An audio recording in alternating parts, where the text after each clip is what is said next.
дедушка прошел всю войну от Курской дуги и до самого Берлина. И потом очень долго служил в армии, уволился майором танковых войск.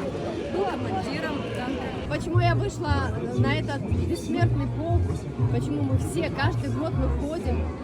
Потому что чтим то, что наши деды нам подарили мирное небо. И я желаю всем, чтобы этот мир никогда не разрушался, чтобы никто не смел, никакая нечисть не смогла разрушить этот мир. Очень хорошо, что в Кыргызстане не прерывается этот бессмертный полк, и в течение последних 10 лет ежегодно проходит.